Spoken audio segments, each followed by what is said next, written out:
Time is nigh. Time is nigh. A massive trade. What is happening with the Jets? This is how the day goes. We certainly have made a trade. Just an absolute blockbuster of a deal. Moments after this trade came down, we heard another one coming. We've not talked about that a lot as part of this deal. And we were shocked moments ago here in the newsroom. You are shit. What are you going to do about it? Sit down and get your thoughts on the game. I hate this team. I was born into this, and I'm not going to ever... I'm always a Jets fan, but, like, I hate this team.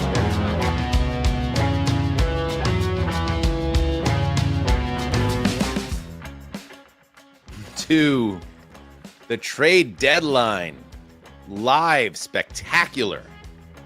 Heat in that call on a Tuesday at exactly 4 p.m. Eastern, 1 p.m. Pacific, or close to it. Dan Hanzus here, Marc Sessler, Conor Organ. Congratulations, Conor.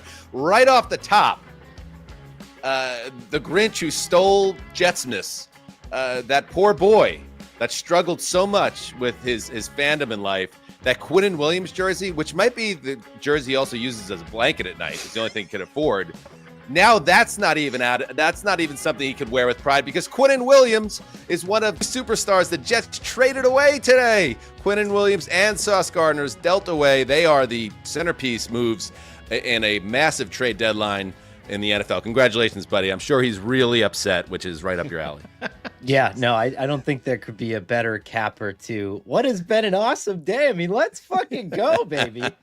This is what it's all about, isn't it? Yeah. I hope he's okay, and I hope one of these, the collection, 3 first-round picks the Jets have picked up today, and we're going to get into all of this, and of course the Colts who land Sauce Gardner, and the Cowboys who land Quinnen Williams, what that means for them, and then the other trades that went down as the deadline just passed. And Marc, we're, again, live stream. We got a lot of people in the stream. I see it already. Very cool. We'll try to hit up some questions and comments at the end of the hour here. But Dog, I know you're a little bit of a live wire in general. Live wire plus live plus some saucy trades. I know you're feeling good about this show. It seemed like a quiet day, and then it suddenly, like 2 nuclear bombs landed, and they came straight from our friends, the Jets. Quinnen Williams had been whispered about, but the Sauce Gardner trade to me was wild. And I don't know where you're at with it, Dan. We'll dig into it, but I saw a comment from Conor that he didn't like it for either team. I love it for the Jets. I don't think you have to look back at like Jalen Ramsey as the last cornerback that you trade for 2 firsts. Like, it just doesn't happen that often.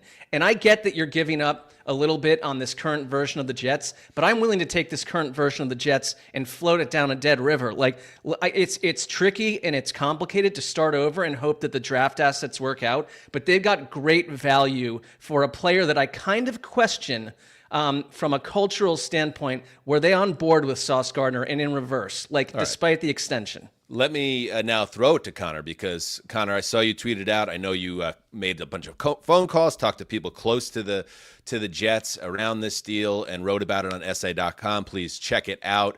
And your tweet was that, is this a trade that you can't like for either side potentially? I would like to hear your thoughts.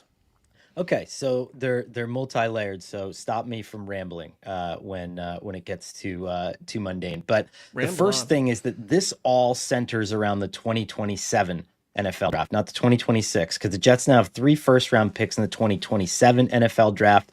The evaluators that I spoke to today are saying this is a generational class, maybe one of the better draft classes that we've seen in the last couple of decades.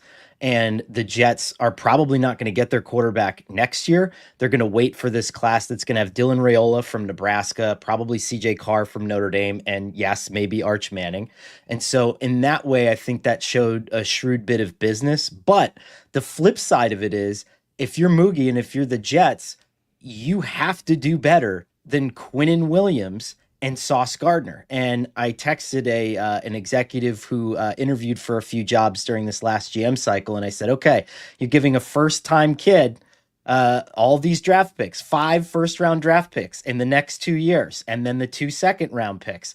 What are your thoughts on this? And the executive texted me back the meme from Dodgeball that just said, that's a bold strategy, Cotton. Let's see if it works out for them. And so that's the problem here, is that it's cool to do this and to tear apart what could be a top 5 defense because it doesn't fit what you're doing now, but you have to do better now than top 5 players at 2 tentpole positions, which, like, I mean, that doesn't come around a whole lot. And that's what makes subjective, me nervous. saying that Quinnen Williams and Sauce were top 5 at their positions. They were very, very good players, and at times they felt like they could be transcendent type players. And I guess that would be my, and now they're gone, and now they're both gone. And why I'm of two minds on this Tuesday is this is a sad day for the New York Jets, because it is an acknowledgement and admission that they failed once again. And Marc, you and I were there in Vegas when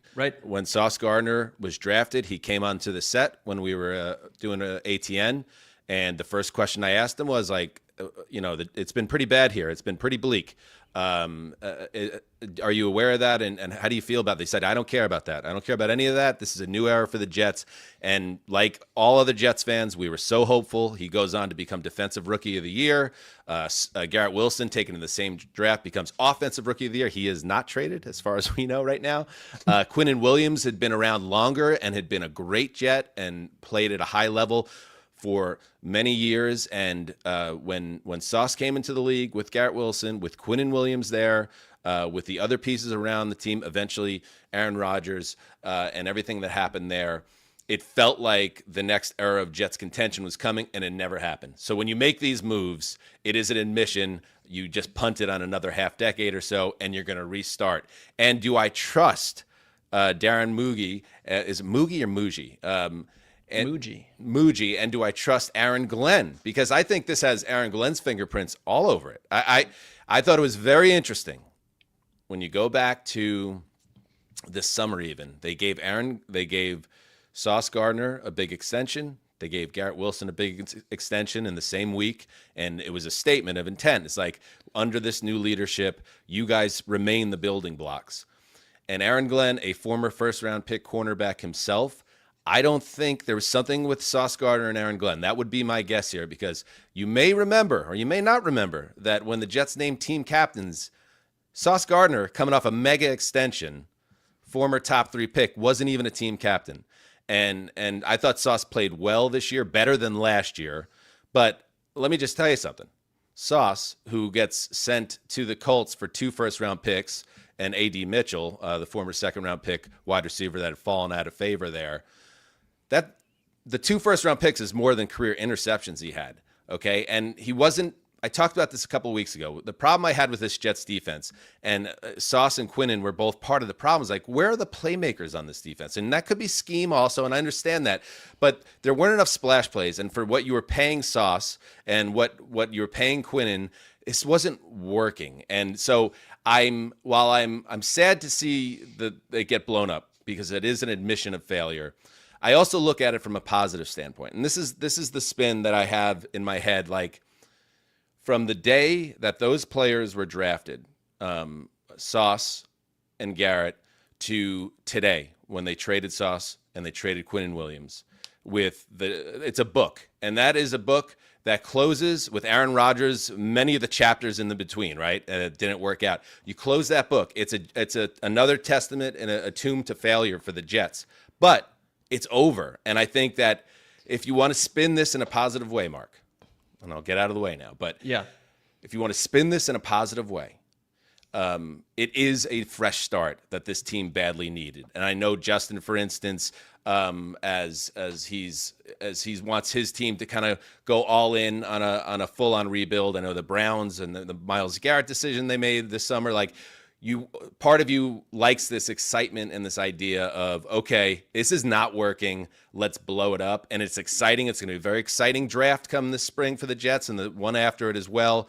But there's no promises. At least to me, you close this book, and it does feel like a fresh start, even if it is a big failure that you close the book on. And to Conor's point, because my argument would be that they got great value for Sauce Gardner in what is it's an unusual trade in 2025 because you don't see a player like that garner 2 first-round picks, a cornerback, often. So the Jets, at least, the story isn't they got fleeced and we're laughing at them. It's the opposite. You're right. It's a fresh chapter. But as someone who glommed onto the Sashi Brown Cleveland Browns, you can garner all the draft picks you want.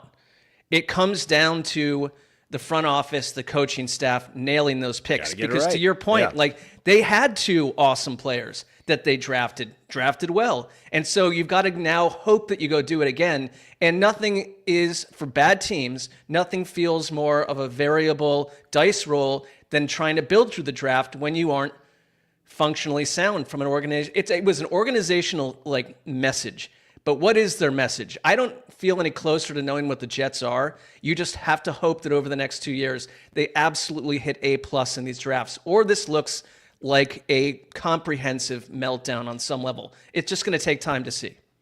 I'm excited to talk about the Colts end of this, but I'll put a bow on the Jets end of it on my end just by saying this. I agree with you, Dan, that it seemed like they lacked that panache as playmakers, but this almost reminds me of, I think it was 2 years ago when right before the trade deadline, people were wondering if the Broncos might flip Pat Surtain, right? And if they might put him out onto the market. Sauce Gardner actually trails opposing number 1 wide receivers at a higher rate than even Surtain does. And Surtain is kind of universally believed as that Revis Island cornerback that's the number 1 cornerback in the NFL and shuts them down. I mean, it's like a 50% or less completion rate. Quinnen Williams is the best double team beater as a defensive tackle since 2022.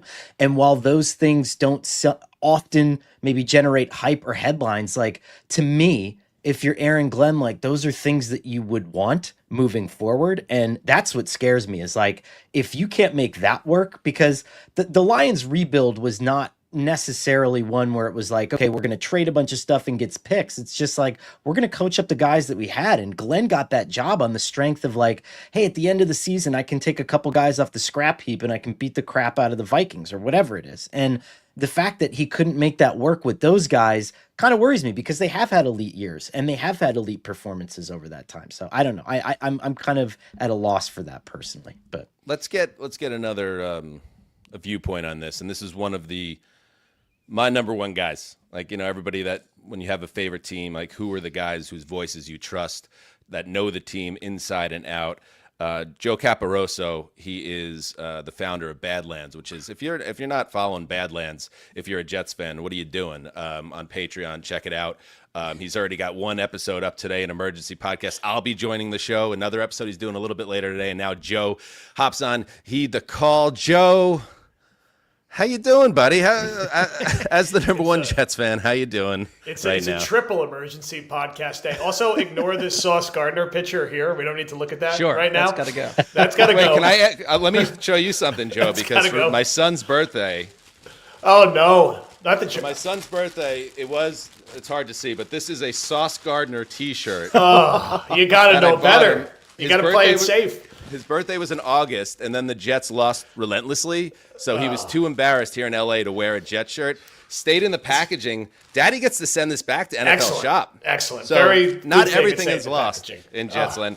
Your thoughts on, obviously, a franchise-shifting day for the Jets? I'm still shocked. I think, you remember the day they traded for Favre, the day they traded Aaron Rodgers, but to trade away 2 guys like this within 25 minutes of each other, it's just one of the more transformational days that I can remember. Now, is it going to work? Is it for better or worse? We don't honestly know yet. We don't have enough data on Glenn and Bougie, but the fact that they have the juice to convince Woody Johnson and ownership to trade Sauce Gardner this soon after that contract in particular is shocking to me and shows that Woody is in with this regime, and I don't think they're going anywhere anytime soon for all that one and done chatter. The Quinnen one in a vacuum is a little less surprising. I'm actually really pleasantly surprised by the value they got back there, considering his age and his relative lack of production the last year and a half, even though he's a great football player.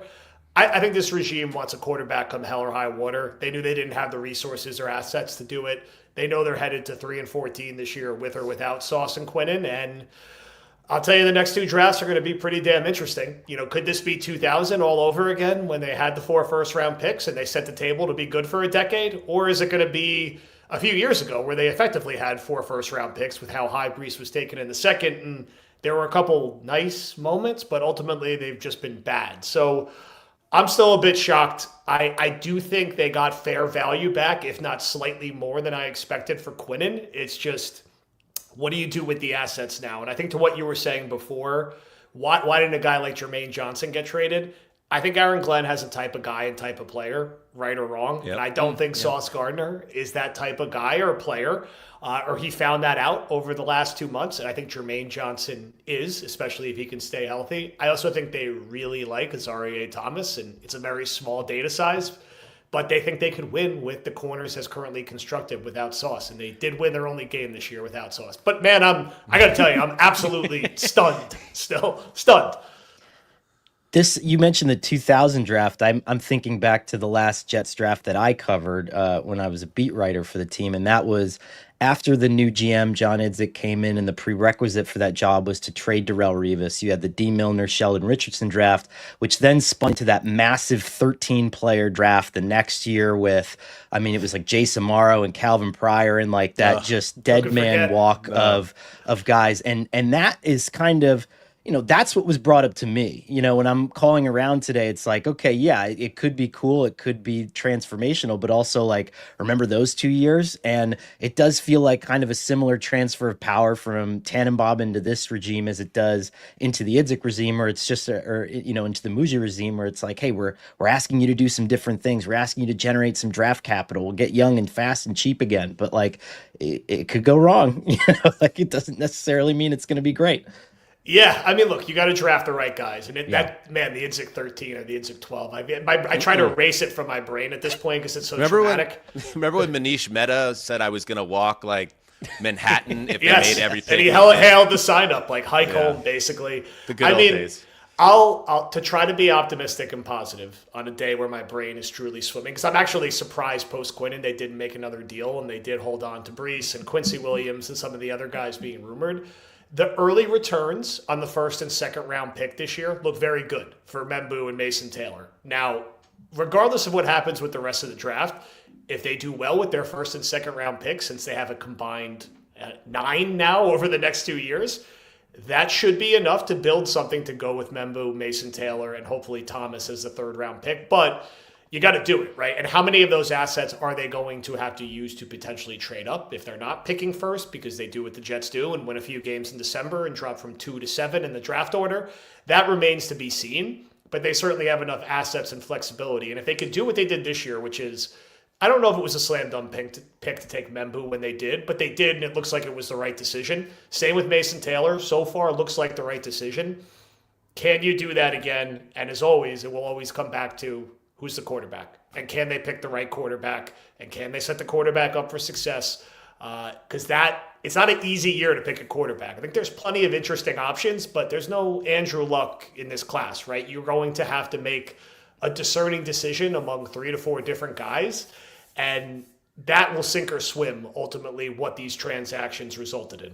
That's kind of what I love about what the Jets did from a positive angle, is they compiled a tremendous amount of ammunition for the next 2 drafts. So you don't have to desperately swing at the next failed draft quarterback this offseason necessarily. But let me just ask you this, because, I'm a Browns fan. We've all been through these waves and these cycles of terrible sports teams that, the hope comes when the football stops and the offseason begins. That's when your hope begins if you're a Jets fan or a Browns fan. But what do you do with the locker room? Like, to some degree, because I kind of agree with you that the Sauce Gardner thing felt a little bit like a cultural split with Aaron Glenn, maybe. We will probably find out more about that. But it's still a living, breathing organism that needs to go play football, and you're still investing in young players' careers. Like, this is you're just waving the flag here. You've ended your season, and it was over to begin with. But how do you, if you're Aaron Glenn, keep the momentum and the message going that this matters, I matter, I'm the right leader for this team?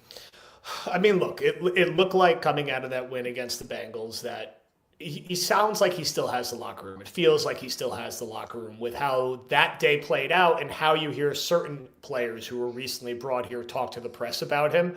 I am sure we're going to get leaks galore about what was going on with Sauce behind the scenes. And if he clashed with Aaron Glenn, like that will happen. This is New York. The Athletic will have some massive article on it soon. So that's going to happen. And it's going to be a real challenge. And I'll still say, how do you come out of the bye against Cleveland, even without Quinnen and without Sauce? Like, are you going to do what the Jets do after a bye week and lose 20-0 at home to Dylan Gabriel? Or are you going to come out and be tough and scrappy like you were to an extent against Denver and like you were in the second half against the Bengals? Because you still have Jermaine, you still have Brees, you still have Will McDonald, you still have Quincy Williams, and you just won a game without Sauce Gardner. And I think Glenn is going to say, and Glenn and Muji, what they're selling to Woody is like, look, like, yes, we have our draft picks. We also made 3 pretty smart trades so far for Harrison Phillips, Juwan Briggs, and Brownlee at nickel. Like, these are our guys. And you mix them with Jermaine, who's a culture fit for us. You mix it with our draft class. Like, we're starting to turn this over. And Sauce is a great player, but Sauce was a Robert Saleh player. And Robert Saleh lost a lot of games here, and it was just time to move on. And Quinnen, he's done his time. Let's put him in a better situation where before he's 30, maybe he can win a couple games. And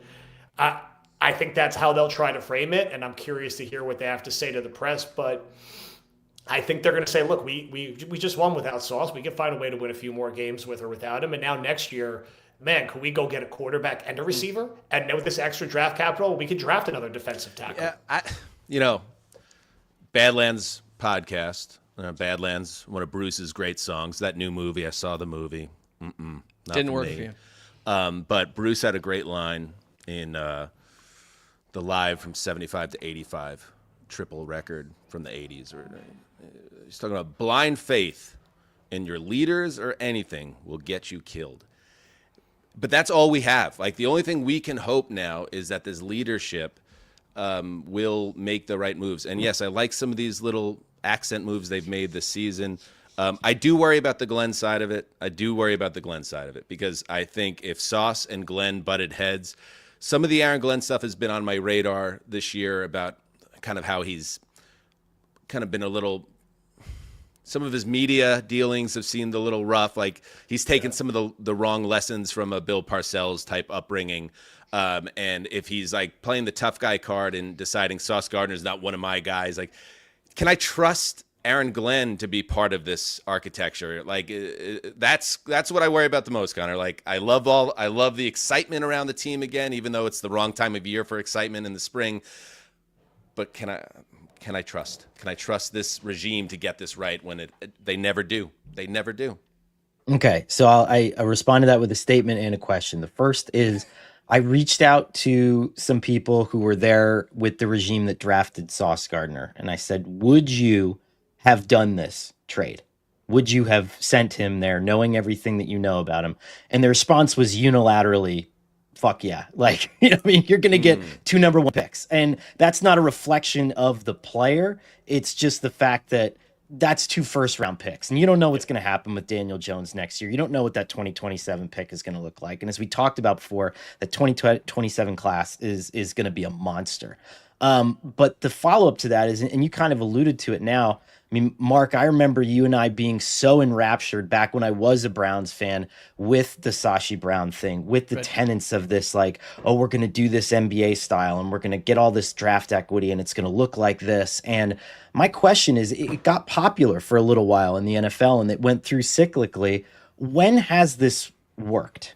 Really? I mean, and we can go back to Jerry Jones and we could talk about the Herschel Walker trade ad nauseum, but after that, gutting youngish talent on your roster and loading up for draft capital and building like a roster core of like 22, 23, 24-year-old kids, when has that worked out? Like a team that you can point to and be like, that's the blueprint. Because that's what I don't see. Like, most of the success stories are guys coming in and working with what they already have and being like, okay, I got some good players here, I got some good players there. Let me draft 1 or 2 good guys, and then boom, we're in the playoffs. Like, that seems more like the blueprint in the modern NFL than this like forever runway of tanking and rebuilding and gutting. And I don't know. I mean, maybe I'm missing a team. I'm not thinking of one right now. No, it's John Elway recruiting. Well, the Peyton 2000 Manning. Jets would be an example for Jets fans. They traded Keyshawn Johnson. It was a major trade, and then they kind of nailed that draft. And that there was 2 eras where, as bad as the Jets have been the last 50 years, when Parcells came and quickly rebuilt it on the fly. They get to the AFC title game in '98.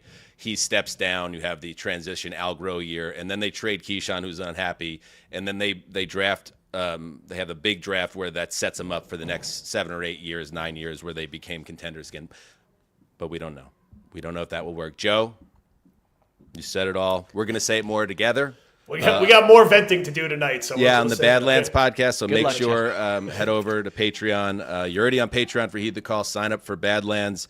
And we thank you very much for joining us. And if you're listening to the podcast right now, we're going to take a quick break. And on the live stream, we're going to continue right now. All right. Let's move off the Jets. Can I make one quick comment? Yes. In the middle of, and Justin, I appreciate you and your talents to no end, but popping up in the middle of our conversation with Joe, and it's Justin's job to find comments that engage the listener and entertain us, and then just like a gravedigger is the GOAT. I know. He can't help it. We want you to be part of the conversation, Justin. Are you an only Absolutely. child, Justin? No, I have a younger sister. It's just wallpaper. Like, I'm not expecting you guys to respond to, like, we'll get to a portion of the show. It's flying up on the screen. We're in the middle of an in-depth conversation. We have a guest on the show, and all of a sudden it flies up. Justin is the GOAT. Like that, you we don't need it.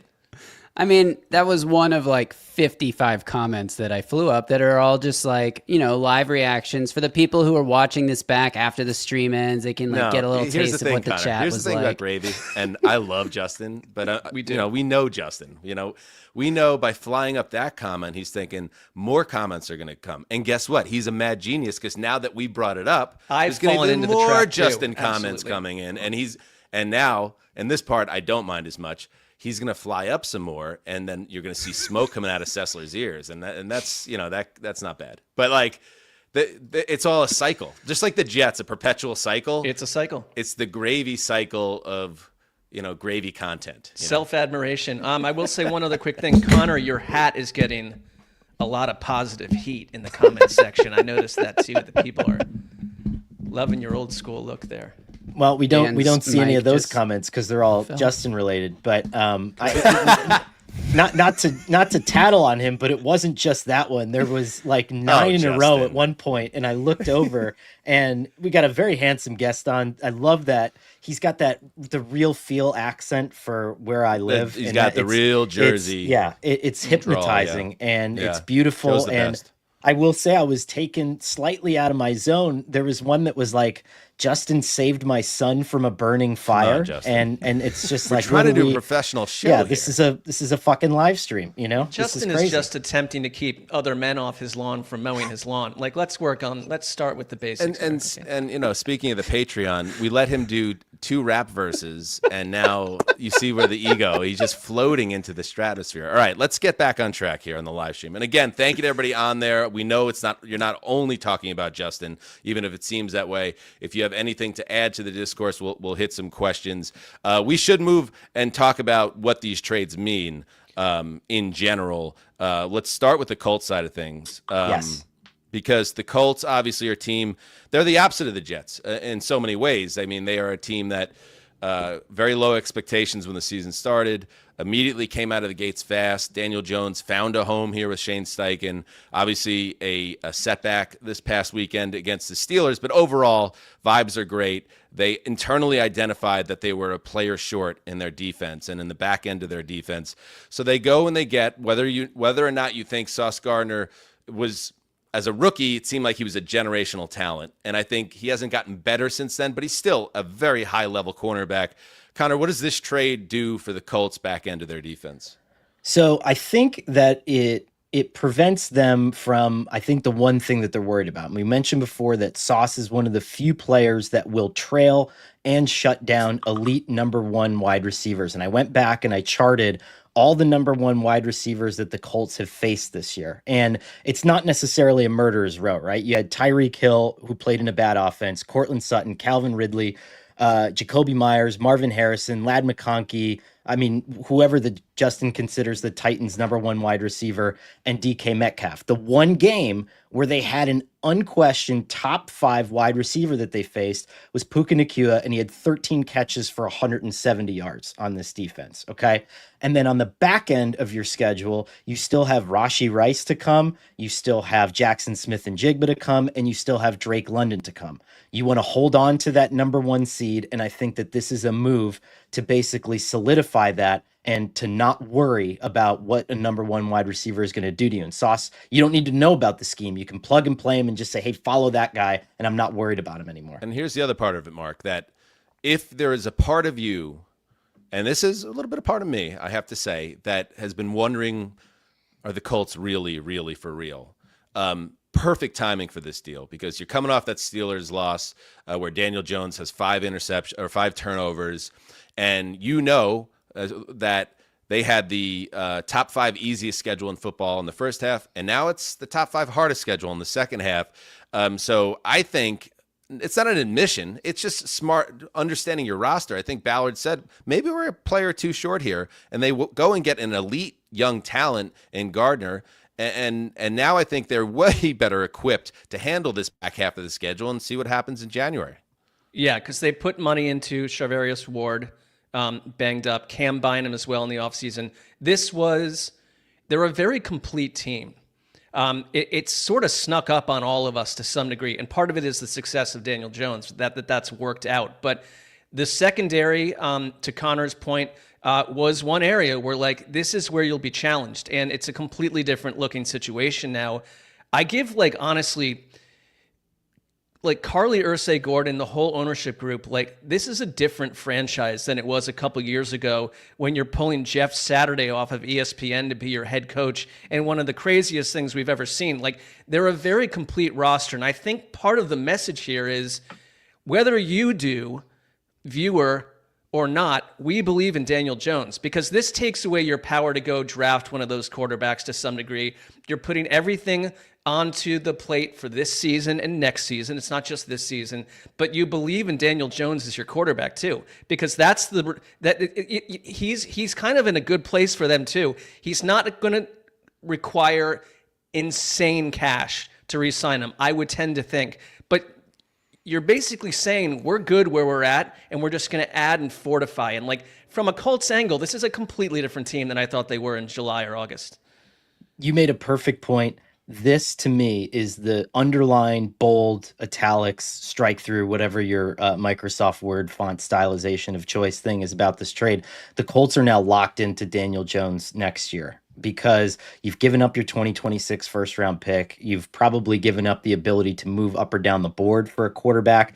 And a lot of these veteran bridge guys are locked into where they are, right? Sam Darnold had it out in his contract, but he's not going anywhere. Maybe you get Geno Smith, but do you really want that? And Daniel Jones comes full circle to where he has another team. It's Kirk Cousins-esque. He has another team over a barrel with his contract up. And if you compare him to Darnold or to Baker Mayfield or to Geno, I mean, Daniel Jones is making 12 or 13 million this year. Next year, he's going to get a raise to between 33 and 45 million, because that's the Baker to Kirk Cousins range. And he's going to have to come in there, and he won't probably settle for less. And so good for him. But if you're the Colts, do you really want to make the same mistake that the Giants did and go down that path? I don't know.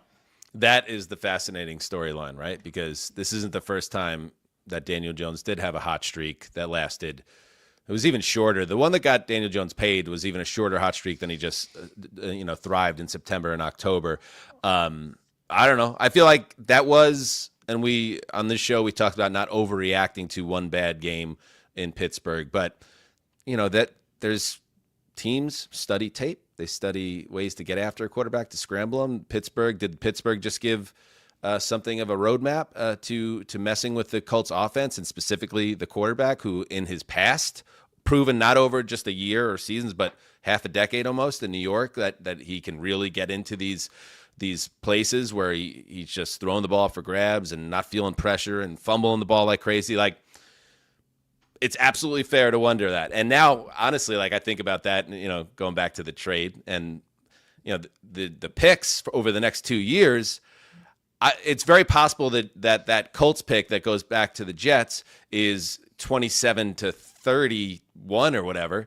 But, if the wheels fall off Daniel Jones, and this is more like a Cinderella thing, we look at next year where the Colts are, you never know. Like, he is not the guy that you necessarily trust all the way. But ultimately, it's not really about Daniel Jones today. It's about what Sauce Gardner does for that defense.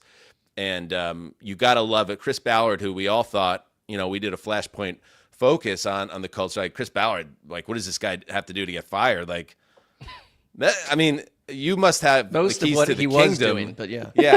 Yeah. Like to make a deal like this, to take on this contract that he's taking on, to give up those assets, you don't let your general manager pull the trigger on that unless you believe fully in the vision. Yeah, I think like one other little note here, like that A.D. Mitchell goes to the Jets as part of this too. I don't know if one of the most boneheaded plays of the year caused that separation from the Colts. It seems very possible, but he's basically like the Jets' number 2. Not basically. I mean, he is. Yeah, it's like somehow he's managed to leapfrog the corpse of Alan Lazard in the Jets depth chart. Somehow he has. Yeah. That he was a 2nd-round pick last year. So obviously it's a little bit of a reclamation project for the Jets there, but he had kind of fallen out of favor to the point where he wasn't seeing much playing time. So the Colts, there is the other part of it too. Like, now you don't have a 1st-round pick for multiple years. Marc, you just lived through it with the Browns, with the Deshaun Watson fallout.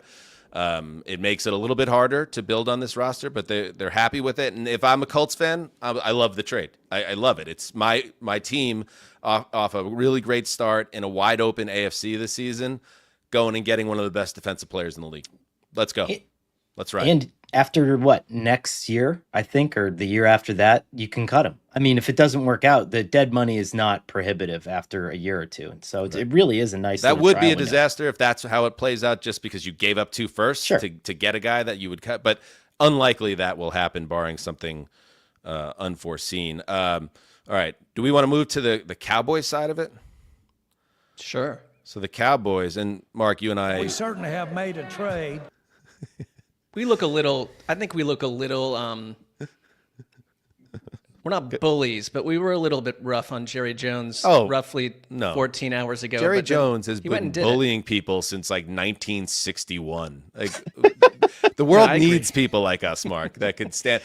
God knows we weren't allowed to do it at the NFL, where if you even breathe around an owner, you might get a red letter of condemnation. Like, we're okay. Like, Jerry can handle it. But I think I called him a dangerous narcissist, which I'm not saying is untrue. It's just like I kind of went off a little bit on him. So, well, you know what? He might be dangerous, but he also did follow through on his promise or prediction that they were going to make moves, because the big one is they do acquire Quinnen Williams from the Jets.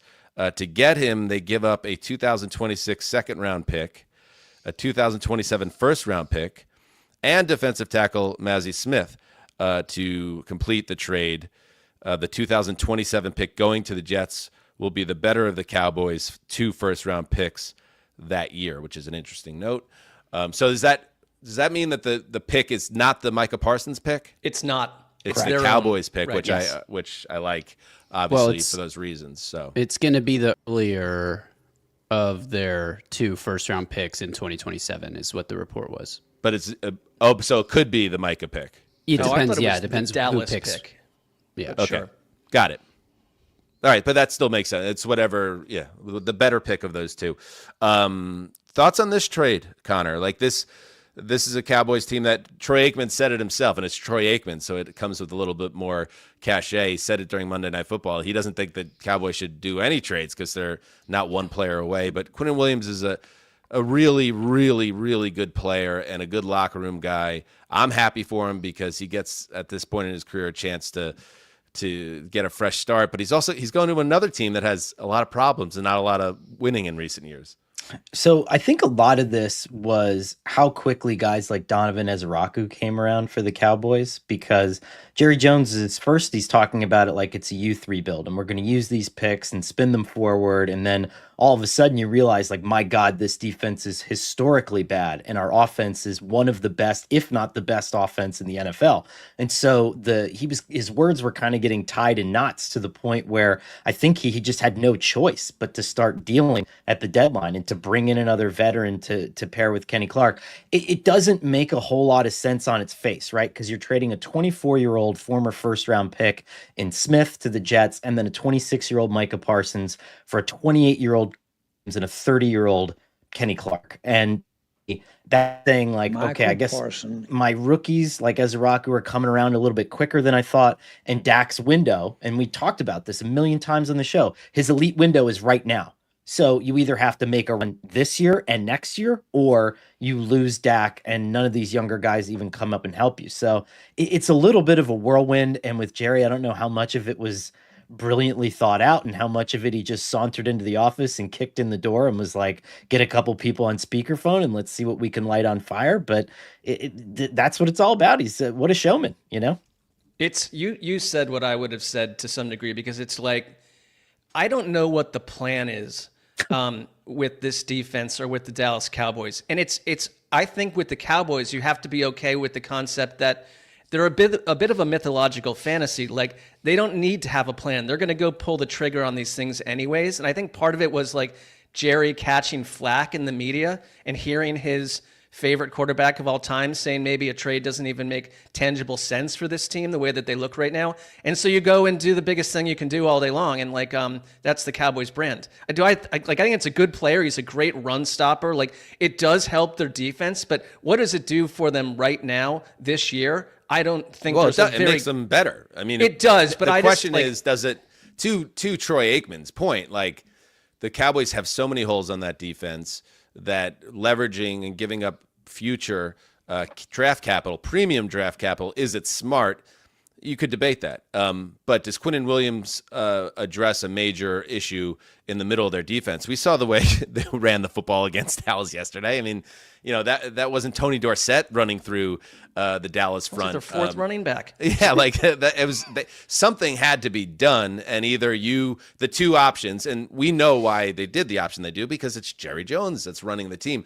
They either rip it down to the studs and start trading themselves and take another angle at this, or you keep loading up and you add another star and hope that transforms the defense. Now, as much as I really like and respect Quinnen Williams, and I've talked about it on the show, and I think I even said it a little earlier today, like, some of the playmaking aspects of Williams left something to be desired. I know he does a lot of the dirty work and a lot of the unseen things that you want from an interior lineman and a guy that's versatile but he's not a guy that's going to get you 15 sacks. He's not a guy that's going to go make the big strip sack fumble recovery with regularity like a TJ Watt. I think he is a great addition to their front, obviously, but is he a guy that's going to be a difference maker and a game wrecker? I don't rule it out, only because this is what happens when teams like the Browns and the Jets make trades like this. Like, look at Leonard Williams and what he's doing in Seattle, and Demario Davis, what he did in New Orleans, or Jonathan Vilma, what he did. Like, these guys can take a step up, but I think the move, this is a move I think made a lot of sense for the Jets. For the Cowboys, it's a roll of the dice, but that's what Jared does. Well, you've just acquired a player that sneezed and blessed himself on live television. So, and I like that for Dallas. Okay. Well, you remember that moment? Oh yeah, I do remember that. Oh, you're talking about Quinnen. I thought you were talking about Jared. Yes. No, Quinnen when he Williams, was a draft, when sneezed and then blessed him, said God bless you to himself. But I don't know. Yes, you saying that makes it a better trade or a worse trade? Well, it was a playful comment. I don't think it wasn't based in analytics or anything. All right. Okay. Let's see. Should we check? Why don't we take a break for the audio show, and when we get back, we'll go through the remaining trades that happened at the deadline, which is now passed. Live, baby. And then we'll maybe get a couple of questions from the audience if Justin can comport himself enough to just not make it all pro-Justin propaganda. Let's see. All right, Right. let's take Look a for break. that. No promises. All right, the stream rolls on. If you're on the live stream right now, what a ride. All right, let's see. What else happened? Okay. All right, here we go. Other trades that happened today. Let's start with the Saints. Okay, the Saints suck. We know that. All right, so I like when teams that suck understand that and make moves.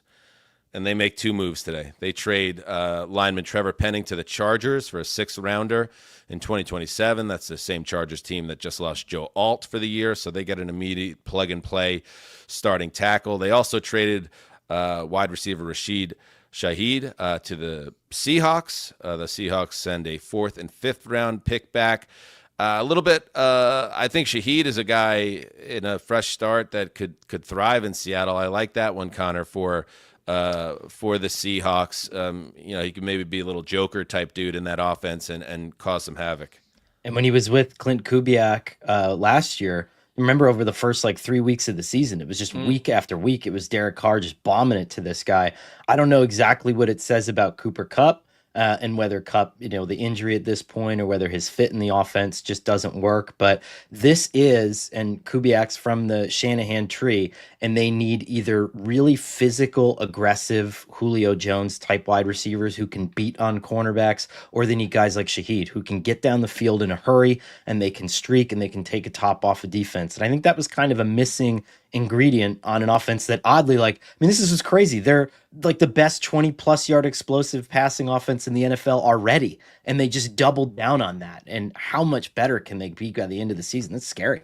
And speaking of an ex-Jet, if you're Sam Darnold, you're watching them build around you. And I really thought Torrey Horton was an interesting developing player for that offense as well. This probably diminishes his timeshare a little bit, but Shahid, you're so right.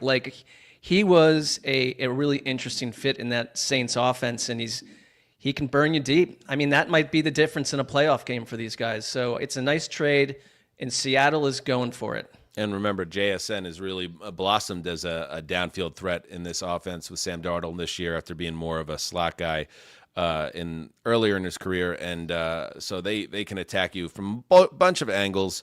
Seattle, that's reason they're, what are they, number 2 in our power rankings now? They are making a hard march, and they just added another talented player. All right, I mentioned the Cowboys. One more move they made. They had linebacker Logan Wilson from the Bengals. Wilson had requested a trade amid a recent decrease in snap. If you're playing defense on the Cincinnati Bengals and you're losing snaps, I don't know if I need you, if I want you, but the Cowboys send a 7th-round pick to get that trade deal. Jakobi Meyers, he gets his freedom. He wanted out of Las Vegas, had kind of fallen out of favor under the Pete Carroll regime, so he gets sent to the Jaguars. You're heading to Duval. The Jaguars send a 4th and 6th-round pick back. By the way, on that note, Travis Hunter is not expected to be out long term for the Jags. But he is an IR, so that's 3 more missed games there. Any thoughts on these moves, fellas? Well, also, Brian Thomas is dealing with a high or low ankle. It's been kind of muddy, but some sort of high ankle sprain situation it's like a as well. Sophomore slump for the ages. Yes, it is. Yeah. I think Jakobi Meyers is just when I read an awesome teammate, a very smart wide receiver, and I think this is going to work for the Jaguars. I think he's immediately productive. I was just thinking about how funny, my prayer was that something like this Quinnen Williams thing wouldn't happen, because Jerry Jones goes on Stephen A. Smith's show, teases a trade on Monday Night Football, and then it ends up becoming the captain of the only defense in the NFL that is worse than the one that he already has. And what Incredible. A just lovely thing that would have been, just to snack on all day. I think that just would have been delightful. But you brought up, have made a trade.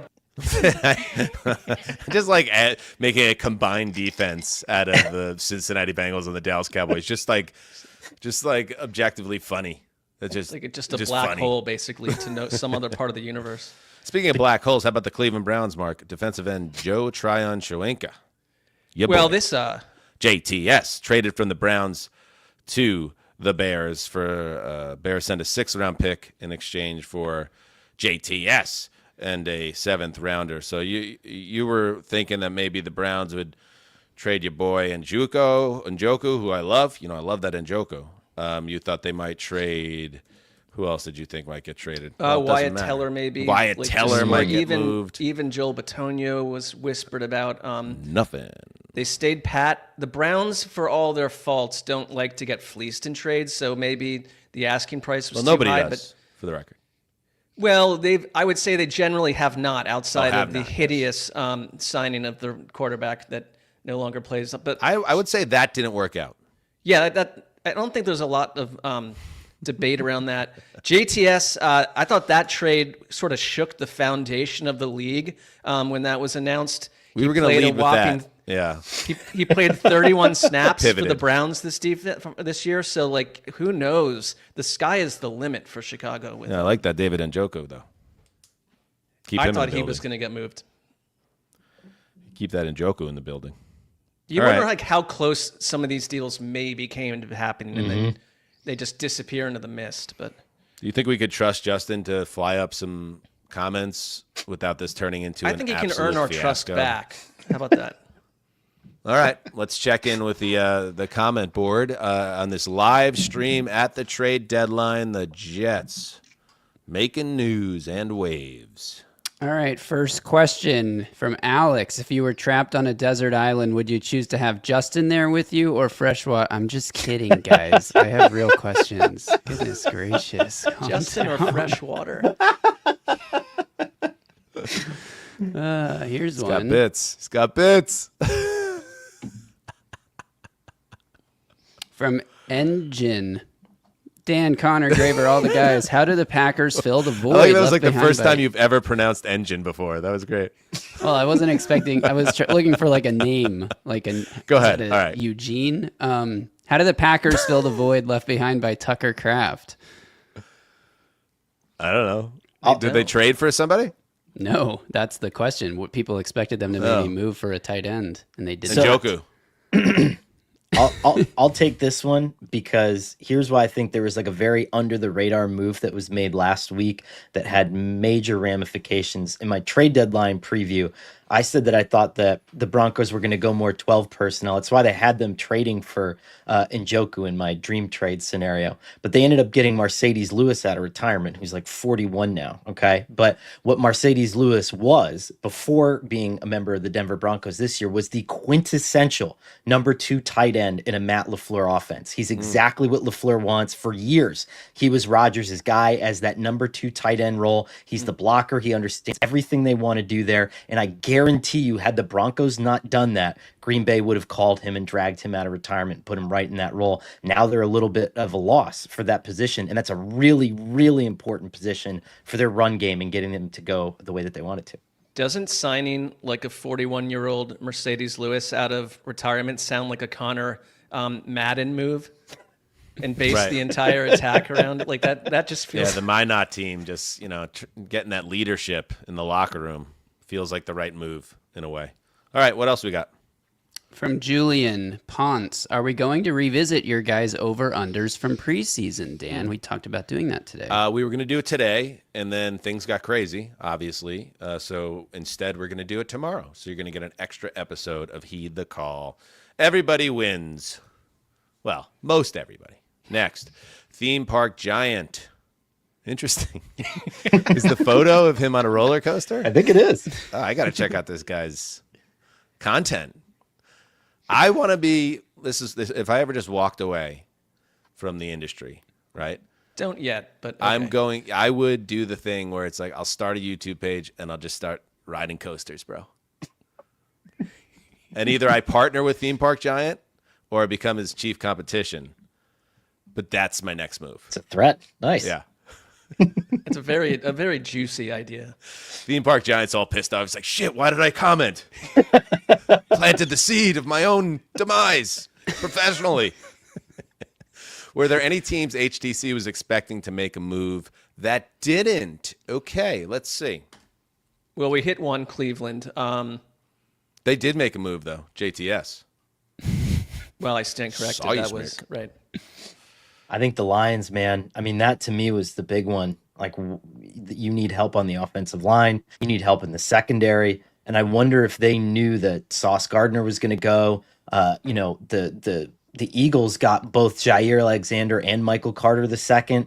I wonder if they knew that if all these guys were going to turn over and they had absolutely no interest in them, and reserve offensive line. We saw the Vikings beat up that left side of that offensive line in that win last week. And I had thought Trevor Penning might go there, but he ended up going to the Chargers, which I thought was a great move for Los Angeles. Yeah, I'll throw the Dolphins out too. I know they traded Jalen Phillips, but think really could have helped themselves by doing a similar path to what the Jets did and start thinking about life after Mike McDaniel, life after Tua Tagovailoa, life after Chris Greer, who was fired obviously after Sunday's or their Week 9 loss. They didn't trade Jalen Waddle. They didn't make any other big moves other than the Phillips deal, and I thought that could happen. Anybody else for you, Mark? There was a lot of heat around Waddle this morning too. I kind of wondered if that might happen. I thought the Patriots were a candidate to do something very spicy. Maybe add like a wideout. Like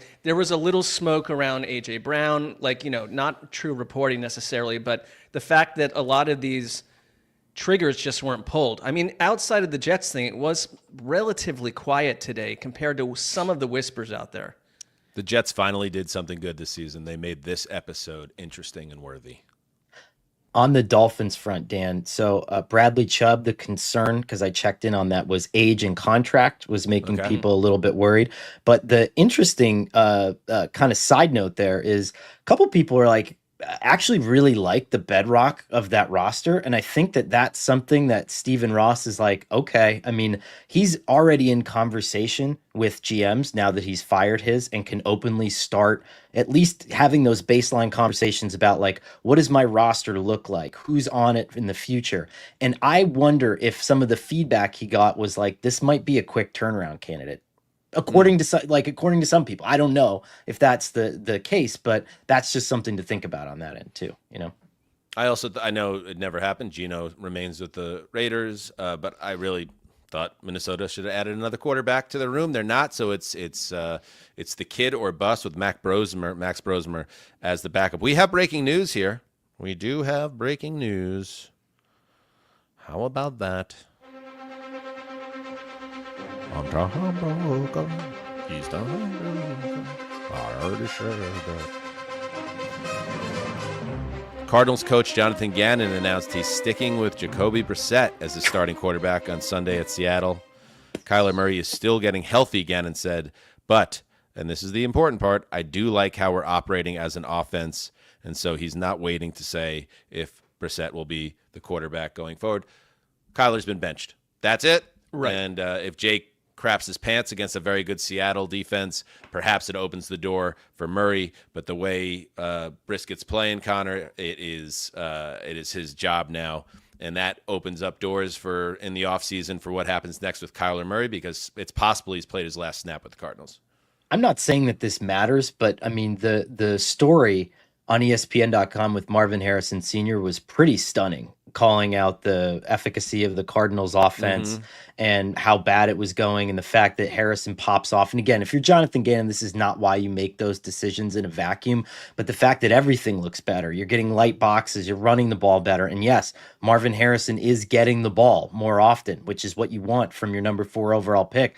I don't think you can turn back. And while I don't think he's going to get moved at the deadline, this is a stunning turn for Gannon, who was very aggressive in staking his claim that Kyler was my guy from the minute that he got there. And you just wonder how that's all going to kind of shake out for him, because at this point they got to win games for him to stay. We talked about it on Monday night. You got to stay alive. There's only 32 of these jobs, and Jonathan Gannon could either bring back Kyler Murray and get fired, or roll the dice with Jake Brisket and maybe save his job. This is the only path to take. I'm glad that he did, because they're more fun to watch with Brisket too.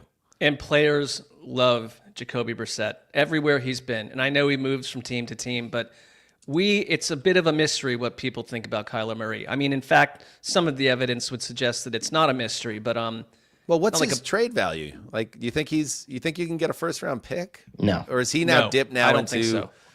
day 2?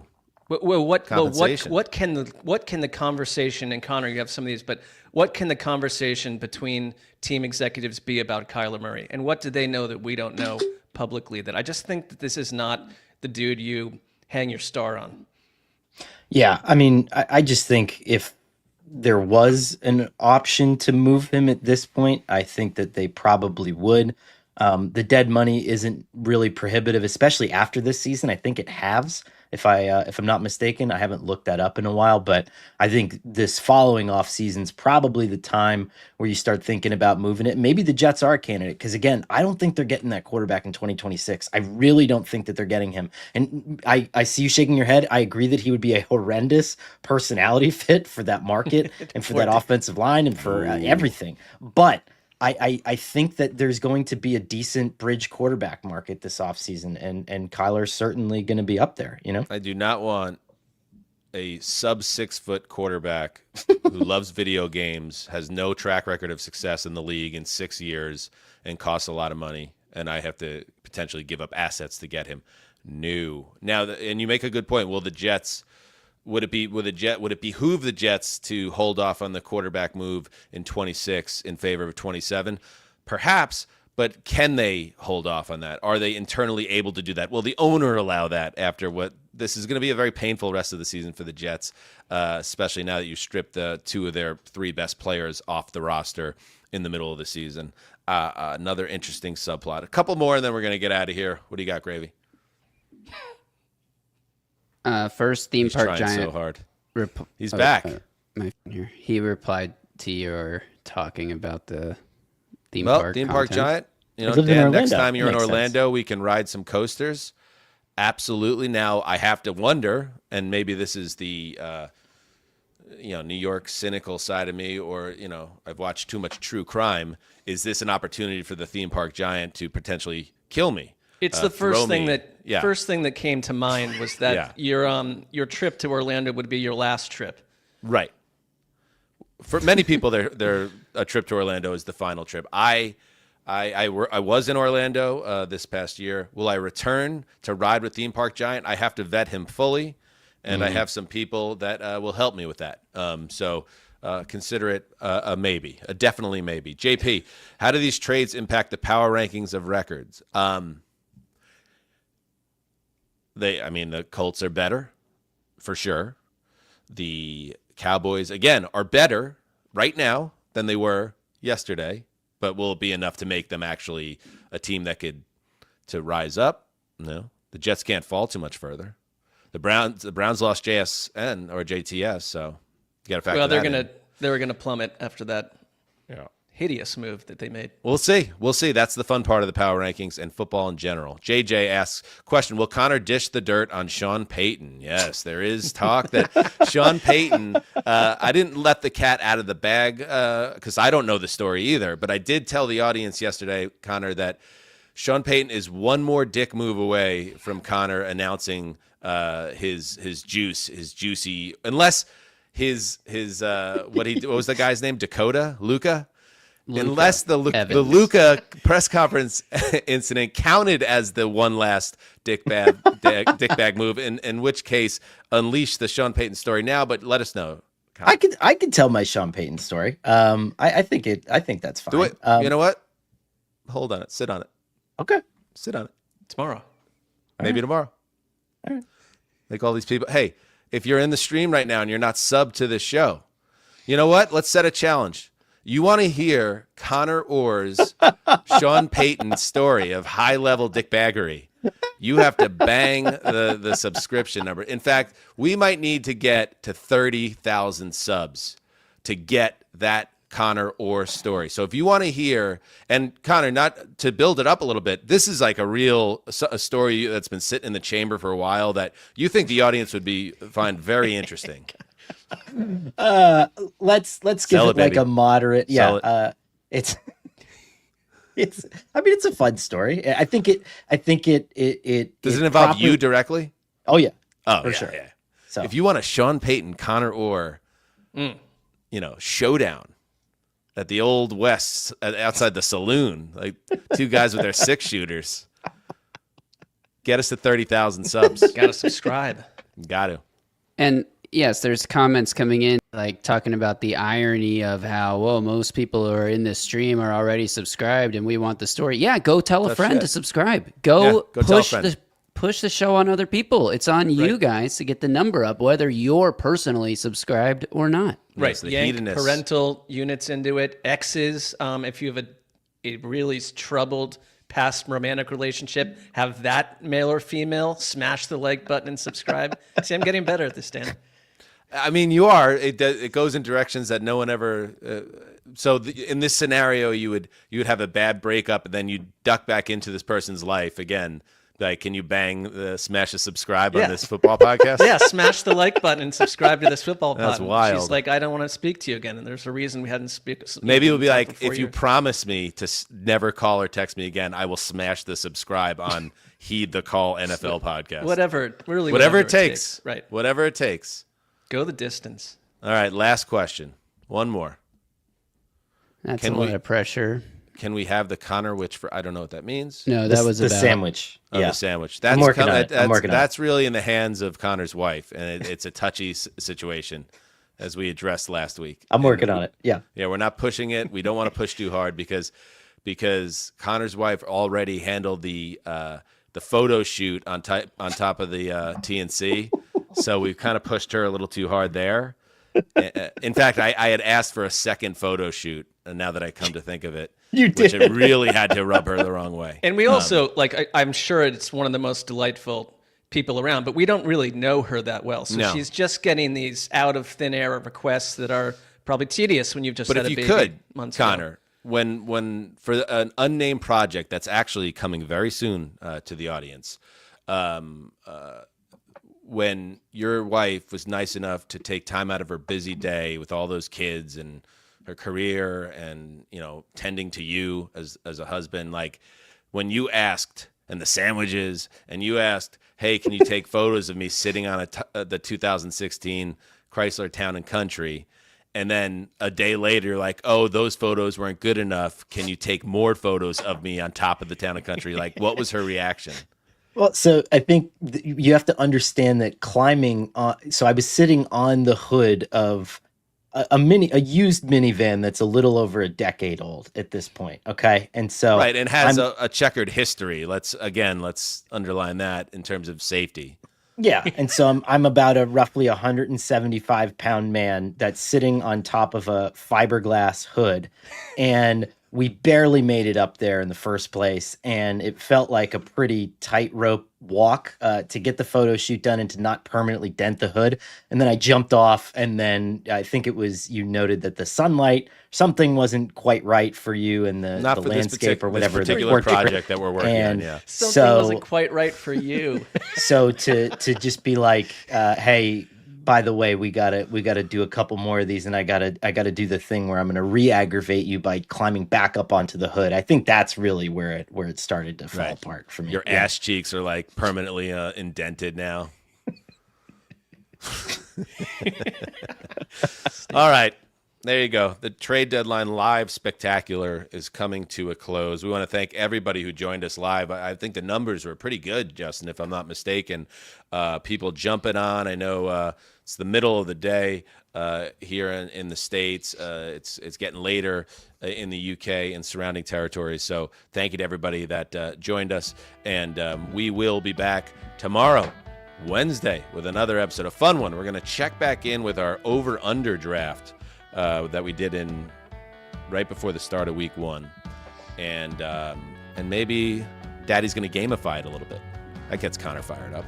Yeah. Rule change. Heed the call.